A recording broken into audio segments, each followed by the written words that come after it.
코로나 수혜주보다는 이제는 진짜 실적 나오는 기업들 있죠. 그런 기업들 위주로 보시는 게 좋고, 이제는 건설주는 저는 오히려 역발상으로 보자는 의견이에요. 뭐냐면 우리 한국의 은행주들이 지금 무엇보다 가장 매력적인 건 이제 배당 수익률이 엄청납니다. 지금 요 면세한도 좀 증가는 분명히 저는 좀 호재다. 베어마켓 랠리를 우리가 원하는 게 아니잖아요. 결국 궁극적으로 추세 회복인데 유럽이 정상화돼야만이 정말 추세적인 상승이 가능하다. 지금 특징적인 주식으로 또 하나 좀 봐야 될 게 바이오주들은 그동안 좋은 흐름이었잖아요. 네, 근데 전체적으로 섹터 자체가 좀 오늘은 약한 모습인 것 같아요.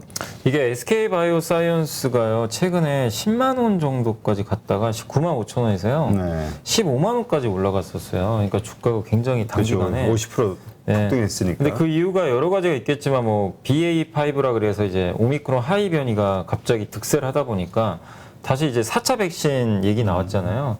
거기다 또 국내에서도 백신 뭐 개발 성공했다라는 그런 뉴스도 좀 있었고, 그리고 무엇보다 너무 많이 빠졌어요, 주가가.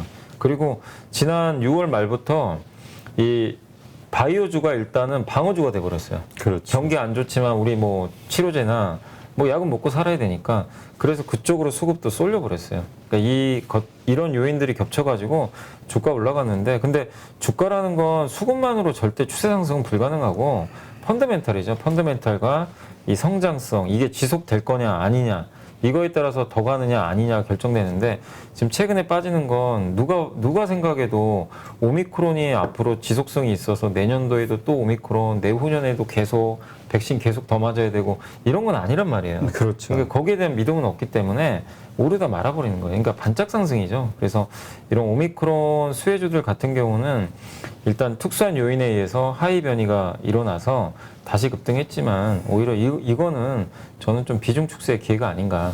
지속성은 저는 좀 개인적으로 없다고 생각을 하고 있습니다. 그리고 이미 지난 2년 동안 사실 오미크론이나 뭐 이런 델타나 이런 것 때문에 진단키트나 백신주들이 시세가 엄청나게 났었거든요. 그래서 과거의 영광을 재현하기는 저는 좀 쉽지 않다. 그러니까 오미크론 말고 뭐 새로운 또 신종 뭐 바이러스가 생겨가지고 옛날에 또 그 뭐죠? 코로나처럼 그런 게 또 진짜 창궐을 한다면 모르겠어요. 근데 그런 일은 발생할 가능성은 극히 낮기 때문에 지금은 바이오주들은 한 번에 좀 사이클은 좀 끝나갔다. 다만 그래서 이제부터는 바이오주들을 보실 때 뭘 보셔야 되냐면 코로나 수혜주보다는 이제는 진짜 실적 나오는 기업들 있죠. 그런 기업들 위주로 보시는 게 좋고, 제가 요즘에 이렇게 그 증권사 보고서를 보다 보니까 한동안 그 잊혀졌던 기업 중에 하나가 셀트리온이잖아요. 그렇죠. 근데 요즘에요 되게 재밌는 현상이 뭔지 아세요? 셀트리온 대부분의 애널리스트 목표 주가 다 올리기 시작하고 있어요. 그러게요. 왜 계속 그러죠? 올려요 최근에. 왜냐하면 2분기 실적이 굉장히 좋을 거라고 합니다. 생각보다 좋고, 3분기에 새로운 바이오시밀러가 아마 나올 것 같고요. 내년이 제일 중요한데, 내년에 휴미라라는 이제 이 신약이 하나 있거든요.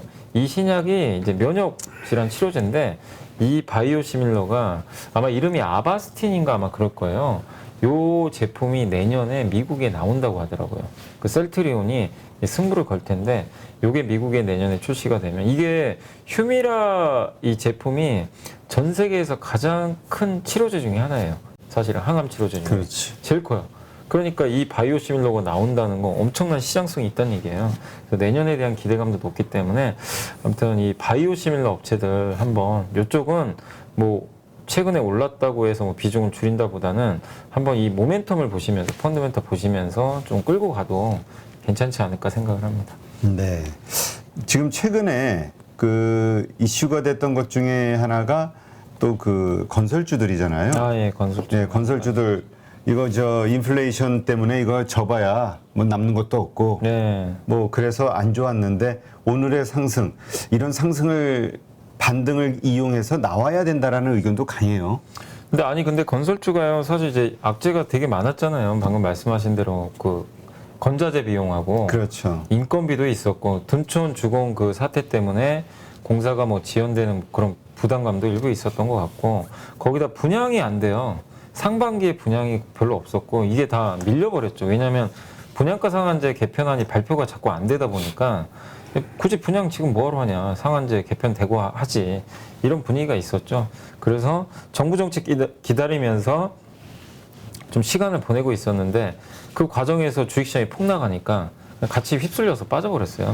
근데 이제는 건설주는 저는 오히려 역발상으로 보자는 의견이에요. 뭐냐면 일단 그 원희룡 국토부 장관이 그 분상제 일단 발표를 좀 했잖아요. 그렇죠. 그리고 7월 아니면 8월 중에 주택 250만 호 공급 대책 발표한다고 했거든요. 지난번에. 그러면은 이제 조만간 또 대책이 나오겠죠. 그럼 지금보다는 규제가 완화될 가능성이 높고요. 뭐 재건축이나 재개발 같은 거. 그래서 지금 건설주 아무도 기대 안 하잖아요. 기대 안 하는 구간에서 별로 잃을 게 없어요. 기대를 안 하기 때문에 주가에 그게 다 반영이 돼가지고 그렇죠. 기대가 너무 크면 실망이 크거든요. 그래서 저는 건설주는 정책적으로 한번 하반기에 하나 더 나올 게 있고 또 거기다 미뤄뒀던 그 분양 물량이 하반기에 이제 이연이 돼요. 뭐 영원히 미룰 수는 없잖아요. 그래서 하반기는 상반기보다 더 많은 분양이 이루어질 거고 또 거기다가 괴롭혔던 게 그 자재비잖아요. 지금 모든 원자재 가격이 다 떨어집니다. 그러면 어떻게 되겠어요? 건설 자재비도 당연히 떨어져요. 목재 가격이 반토막 났어요, 지금. 그렇기 때문에 자재비 부담도 완화되고 그럼 상반기보다는 하반기가 조금 더 우리가 기대할 수 있는 요인들이 이제 나오기 시작하겠죠. 그리고 그 건설주들은 지금 PBR이 막 0.6배, 5배밖에 안 돼요. 너무 싸죠. 그 삼성전자 그때 빠졌던 거랑 비슷해요. 밸류에이션 자체는 워낙 저렴하기 때문에 기대를 안 하니까 밸류에이션이 싼 거죠. 그래서 지금 구간에서 오늘 이제 4% 올랐는데 이거 올랐다고 파는 거는 너무 좀 빠른 거 아닌가. 그래서 저는 그 건설주들은 좀 올해 가을까지는 한번 들고 가도 되지 않을까. 왜냐하면 지금 구간은 별로 잃을 게 없는 자리 같아요. 워낙 지금 낮아져 있기 때문에. 그래서 조금 더 반등을 하는 걸 보시고 비중을 줄이는 게 맞지 오늘 첫 상승에 파는 건 좀 아니다라고 말씀을 드리겠습니다. 네. 안녕하세요. 유튜브 시청자 여러분. 이베스트 투자증권의 염승환 이사입니다. 2022년도 하반기 주식시장을 전망한 트렌드 요약집이 신규 발간되었습니다. 투고 시대 투자도 변화가 필요하다라는 주제로 2022년 상반기 시장 리뷰부터 하반기 투자 전략까지 꼭 필요한 내용만 담아두었으니 모두 읽어보시길 바랍니다. 신규 발간된 2022 하반기 주식 트렌드 요약집을 받을 수 있는 방법을 지금 알려드릴게요. 요약집은 이베스트 투자증권 계좌를 처음 만드신 신규 고객님이라면 누구나 신청 가능합니다. 계좌 개설하는 방법 안내해 드릴게요. 먼저 플레이스토어, 앱스토어에서 이베스트온 앱을 설치하신 후 비대면 계좌 개설을 진행하시기 바랍니다. 계좌 개설 시 개설점은 반드시 다이렉트로 선택하셔야 합니다. 마지막으로 이벤트 코드란에 다음 이벤트명을 입력하시면 이벤트 신청이 완료됩니다. 이벤트 신청 고객님께는 요약집뿐만 아니라 주식 투자 시 바로 사용 가능한 주식 상품권 5,000원도 입금해 드리니 참여하셔서 두 가지 혜택을 모두 받아가셨으면 좋겠습니다. 투고 시대 투자도 변화가 필요하다. 2022 하반기 어떤 기업에 투자해야 할지 주식 트렌드 요약집에서 확인해 보세요.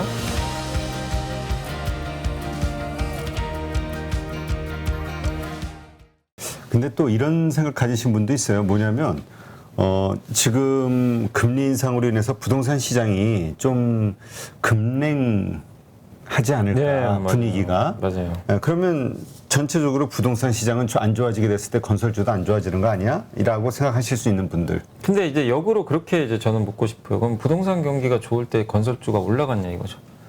지난 몇 년간. 왜냐하면 정부에서 주택을 눌러이고 있었거든요. 그러니까 물론 부동산 경기도 중요한데 지금 그거보다 중요한 게 저는 정부 정책이라고 보거든요. 그래서 정부가 지금 원하는 거는 주택 공급 늘리는 거예요. 그래서 뭐 금리 인상이나 이런 것들 때문에 빠진 거, 뭐 그 이미 어느 정도 다 충분히 반영됐고, 그 당연히 악영향 주죠. 당연히 악영향 주지만 그걸 우리가 모르는 건 아니고, 다만 그동안 부동산 경기가 그렇게 가격 올라갈 때도 이 우리나라 주택주들은 올라가지 못했어요. 전혀 수혜를 못 받았죠. 자꾸 공급하지 마라. 재건축하지 마라. 규제하니까. 근데 반대로 좀 정부가 바뀌면서 규제 풀어주잖아요, 사실은. 그런 면에서 거기다 지금 이렇게 눌려져 있는 구간에선 너무 걱정만 하시는 것보다는, 그러니까 너무 주가가 올라갔을 때는 그런 걱정을 하셔도 좋아요. 많이 올라가고 지난 3월처럼 뭐 한참 또 올라갔을 때 그럴 때는 리스크도 한번 이렇게 보시는 게 좋은데 이렇게 폭락한 지점에서 너무 리스크만 생각하다가는 그냥 뭐 영원히 주식을 뭐 살 수 없는 거죠. 그리고 좀 오르면 다 정리하니까. 그래서 저는 건설주를 좀 이렇게 걱정하신다면 좀 어느 정도 올라간 후에 좀 걱정을 하자. 지금 이 바닥에서 걱정할 단계는 아니다. 라고 좀 말씀을 드리겠습니다. 네, 알겠습니다. 지금 오늘 그 증권주들도 네, 많이 오랜만에 이제 좀 예. 좋은 모습인데 일단 금융주 이거는 어떻게 봐야 될까요? 왜냐하면 금리 인상기의 과거 데이터를 보면은 정말 금융주들의 상승이 좋았잖아요. 네. 이것이 다시 그 똑같은 상황이 벌어질 것이냐, 아니면 이번에는 좀 다를 것이냐. 이게 아니 지금 금융주도요. 그러니까 이런 거죠. 먼저 움직여요. 그러니까 금리 올리기 전부터 미리 올라가고요. 금리 올리고 나서 이제 금리 꺾일 것 같다 이러면 빠집니다. 그러니까 지금 기준금리 계속 올리겠죠. 근데 그러니까 우리나라 금통위에서 빅스택 갖고 미국도 자이언트 스택 가고 더 올린다 그러잖아요. 근데도 미국도 한국도 금융주가 다 빠집니다. 왜? 주가는 선행하기 때문에 방향성을 먼저 읽어요.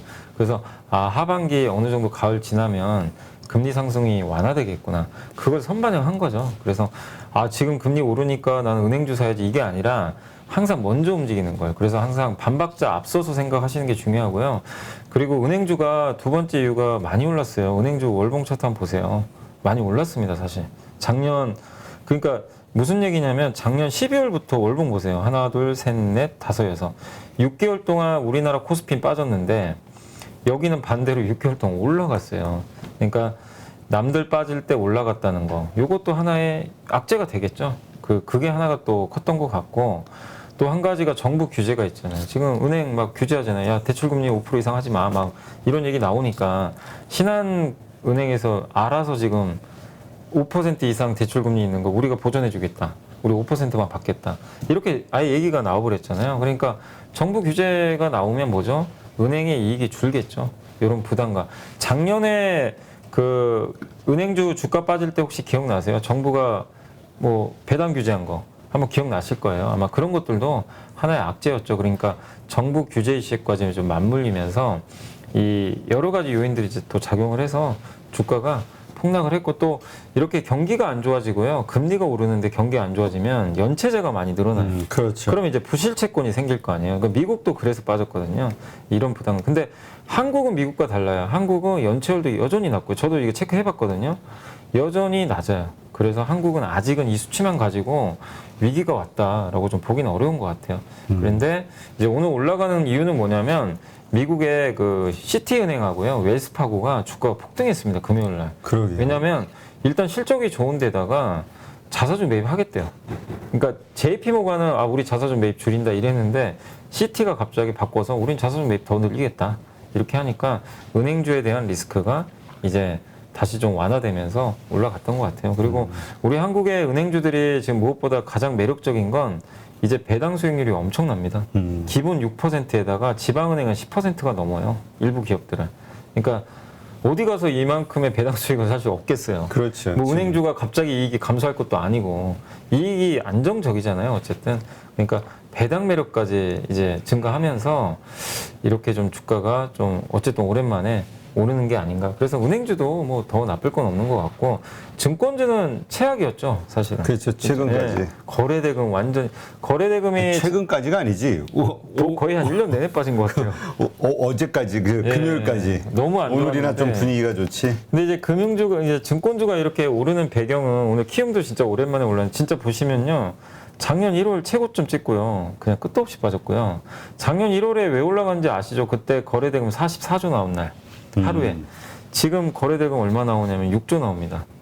거래대금이 어마어마하게 줄어버렸어요. 이러니 뭐 키움증권은 올라갈 수가 없는 거죠. 거래대금이 민감한 주식이니까. 근데 이제 바닥 찍은 거 아니냐. 그리고 미국도 이제 물가 피크아웃이니까 이제 금리 인상 속도 완화되겠지. 그러면 증권주들은 아마 그거 아실 거예요. 채권 투자를 되게 많이 해요. 이 증권사들이 자기 돈 가지고 채권 투자하는데 채권 가격이 떨어지면 평가손을 입어요. 금리가 오르면요 채권 가격이 떨어집니다. 그래서 손실이 커요.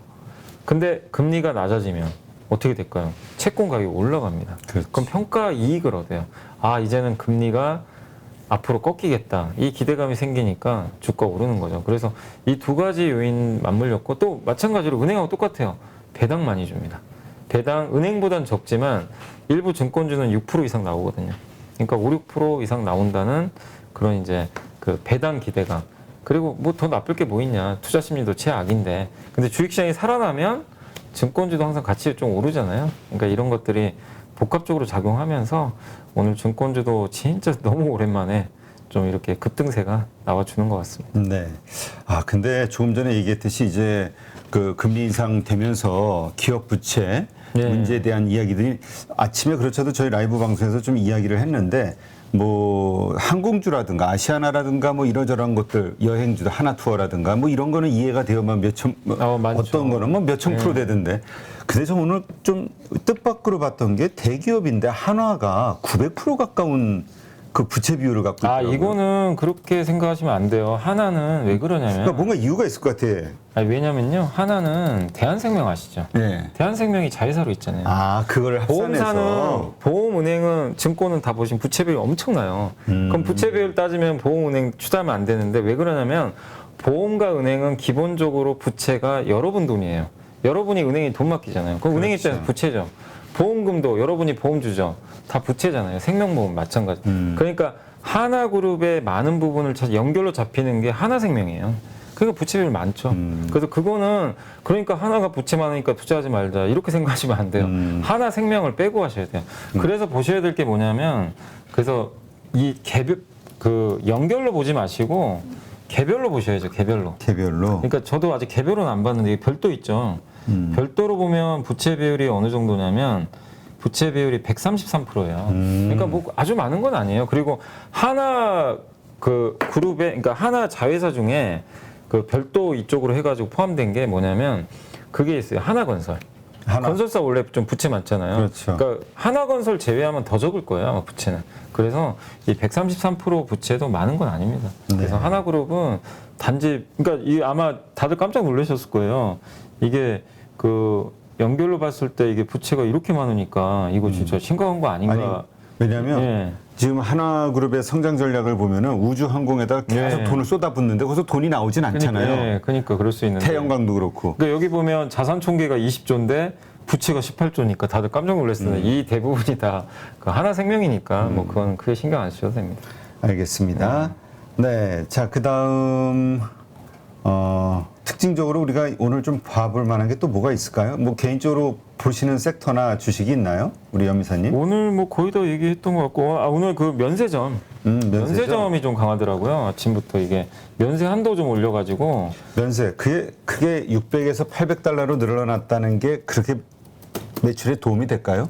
일단은 도움은 되죠. 지금 뭐라도 아쉬워요. 뭐 하나라도 지금 아쉬운 상황이라. 아니, 나가는 사람이 있을까 싶기도 그러니까 이제 하고. 근데 일단 이렇게 올려놓으면 나중에라도 언젠가는 사람들 또 해외여행 다 가니까 좋은 거고 그리고 어쨌든 지금 진짜 오랜만에 올렸잖아요. 그러니까 옛날에도 면세 한도 말고요. 이제 면세점에서 구매할 수 있는 그 구매 금액을 올리긴 했는데 실제적으로 사람들이 면세 한도를 올려줘야 더 많이 살 텐데 그 구매할 수 있는 그 한도만 올려놓은 거예요. 근데 이제 면세 한도 자체로 올렸다는 거는 다른 얘기입니다. 그래서 좀 호재가 되는데 이게 근데 좀 아쉬운 게 아직은 리오프닝이 제대로 지금 안 되잖아요. 사람들이 지금 해외여행 또 가려다가 변이 바이러스 때문에 못 가니까. 그렇지만 이렇게 주가가 폭락한 상태에서 면세 한도 올렸다는 건 굉장히 긍정적인 뉴스고 어쨌든 이게 그 오미크론 좀 변이가 완화되면서 만약에 가을이든 또 겨울이든 해외여행이 또 지금보다 훨씬 자유로워지고 내년에는 분명히 훨씬 낫겠죠. 해외여행이. 그럼 면세점은 자연스럽게 수혜를 받게 돼요. 그러니까 내국인들이 이 면세 한도라는 게 그거잖아요. 우리 한국 사람들이 해외 갈 때 면세점에서 살 수 있는 한도잖아요. 구매 한도. 그러니까 그 받을 수 있는 면세 한도니까 당연히 해외여행을 많이 갈수록 좋은 건데 내년부터는 진짜 뭐 열리겠죠. 시장이 확실히. 그래서 지금 요 면세 한도 좀 증가는 분명히 저는 좀 호재다. 라고 좀 보고 있습니다. 다만 당장 효과가 있을까 하는 좀 의문부분이 있겠죠. 뭐 사람들 해외여행 많이 안 가는데 그래서 오늘 주가 오르다가 좀 윗꼬리는 좀 일부 다는 것 같습니다. 그래서 그런 차원에서 이 코로나의 확산 이게 어떻게 될 것이냐가 참 중요할 것 네. 같아요. 지금 일단 분위기는 좀 안 좋아요. 안 좋지만 안 좋죠. 그래도 설마 퍼질까 싶은 생각도 드는데 근데 요새 주변에 보니까 자꾸 4차 맞는 분들이 늘어나네요. 맞아요. 그러니까 이거 확산이 정말 되나? 근데 이제 이런 거 같아요. 이게 그 전염성은 또 되게 높다고 하더라고요. 근데 이제 사망률이나 이런 건 높지는 않고, 그리고 제가 이제 항상 저는 이제 챙겨보는 게 그거거든요. 이런 이제 변이 바이러스 생길 때 정부가 어떻게 대응을 하나 이걸 보거든요. 그러면 강도를 알 수가 있어요. 근데 야외 마스크도 그대로예요. 그냥 뭐 해도 상관없고, 더 뭐 방역 정책 강화하는 것도 아니고 그냥 지금하고 똑같아요. 확진됐으면 일주일 격리, 바뀐 거 없어요. 더 강화되고 이래야 되는데 그런 게 없습니다. 뭐 갑자기 뭐 재택근무를 또 권유를 한다거나 이런 것도 아니에요. 대부분 그러니까 야외 마스크도 야 하기 싫으면 그냥 마스크 벗어, 이거 그냥 그대로 허용되고 있고, 우리 그 지금 밤에 술 마시는 것도 예전에는 줄였잖아요. 그렇죠. 지금 아무 제재 없잖아요. 그런 걸 보면 오미크론 변이가 물론 사람들의 경제 활동, 그러니까 뭐 약간 위축시키거나 아니면은 그 해외여행을 조금 위축시킬 수는 있지만 뭐 국내 내수적으로 봤을 때는 영향을 좀 미칠 수는 없다. 왜냐하면 정부 규제가 바뀐 게 전혀 없기 때문에. 그래서 저는 이 영향은 그렇게 크지 않을 걸로 생각은 하고 있습니다. 네. 하여튼 지금 추세적으로 이번에 이 반등이, 그러니까 어떤 분들은 일시적인 반등이라고 생각하시는 분들도 있고요. 네. 그 다음에 어떤 분들은 그러니까 데드캣 바운스 같은, 네. 어떤 분들은 이게 베어마켓 랠리다. 그러니까 베어마켓 랠리라는 건 그래도 한 달 정도는 그래도 좋은 그죠. 흐름이 좀 이어지잖아요. 네. 이것에 대한 뷰 따라서 전략이 달라질 것 같은데 우리 염 이사님은 어떻게 보세요? 저는 이제 베어마켓 랠리 같아요. 그러니까 왜냐하면 아까 제가 왜 올라가는지 설명을 다 해드렸잖아요. 그런 요인들이 지금 맞아 떨어졌기 때문에 올라가는 거기 때문에, 그러니까 그냥 이 기술적 데드캣 바운스는 그냥 많이 빠져서 오르는 거예요. 뭐 예를 들면 신용이 털리거나 뭐 반대매매 나오거나 이래서 올라가는 경우가 이제 보통 데드캣 바운스고, 근데 지금 이유가 있잖아요. 그냥 올라가는 게 아니에요. 확실한 명확한 모멘텀이 있어서 올라가는 거기 때문에 어느 정도 베어마켓 랠리는 맞다. 다만 베어마켓 랠리를 우리가 원하는 게 아니잖아요. 결국 궁극적으로 추세 회복인데, 이 추세 회복까지 나오려면 아까 말씀드린 대로 달러가 꺾여야 돼요. 그래서 유럽이 중요해요. 유럽이 정상화돼야만이 정말 추세적인 상승이 가능하다. 그래서 그 유로화와 엔화가 언제쯤 바뀌는지 이걸 계속 저도 관찰할 거고, 그 유가도 봐야죠. 그래서 원유 가격하고 유로화 이 두 가지가 저는 이번 하반기에 제일 중요하다. 그래서 그게 조건이 성립될 때까지는 그냥 베어마켓 랠리 정도. 베어마켓 랠리는 보통 10% 이상 올라가거든요. 10에서 많이 가면 15% 정도까지는 가요. 저점 대비. 그러면 2,550에서 2,650 정도 돼요. 그 정도가 이제 목표치가 되는 거죠. 베어마켓 랠리라면. 그래서 그 정도까지는 가능은 한데 그 이상을 가려면 아무튼 유럽 쪽에서 변화를 좀 우리가 체크를 해봐야 되겠다. 네. 그렇게 말씀드리겠습니다. 근데 이런 베어마켓 랠리 장세에서 그 주로 강한 주식들이 어떤 건가요? 낙폭 과대주로 봐야 될까요? 아니면 잘 모르겠어요. 어떤 주식들이 이럴 때 먼저 오르는지. 보통은 낙폭과대주죠. 낙폭과대주? 예, 제일 많이. 그러니까 오늘도 보면 막 증권주 엄청 오르잖아요. 그렇죠. 네, 증권주. 그 다음에 지난주 금요일부터 먼저 움직인 게 반도체. 여기도 엄청 빠졌던 거고, 네이버 뭐 말할 것도 없고. 그래서 보통은 베어마켓 랠리의 한 중간까지는 낙폭과대주가 올라가고요. 그 다음에 한 번 더 갈 때는 이제 기대감 있는 것들 있죠. 앞으로 실적 좋고 내년도 이 기업도 괜찮을 것 같은데 리서치가 돼서 이쪽 괜찮네. 그럼 그쪽은 더 가요. 근데 단지 낙폭만 커서 이게 빠졌다가 올라가는 기업은요. 그 베어마켓 랠리 중반부 넘어가면요. 다시 빠져버려요. 슬금슬금 내려갑니다. 이 전조점으로. 그래서 중반부부터는 좀 이렇게 갈릴 수 있다는 건, 그래서 결국 지금부터 중요한 건 낙폭과대주가 다 올라갈 텐데 낙폭과대주 중에서 좀 선별을 하셔야 될 것 같아요. 어느 정도 올라올 때 난 이건 자르겠다. 나 이건 내년 보고 계속 가져가겠다. 이 리밸런싱, 그러니까 오를 때 나는 이건 끝까지 가져가고 이건 좀 한 3분의 1이든 반 줄여야지. 요 좀 전략은 꼭 여러분들이 한번 세워서 대응을 하는 게 맞는 것 같아요. 네, 알겠습니다. 누구나 1시간 안에 200개 종목에서 좋은 종목을 고를 수 있는 그런 능력을 배양할 수 있도록 제가 도와드리려고 그렇게 하고 있습니다.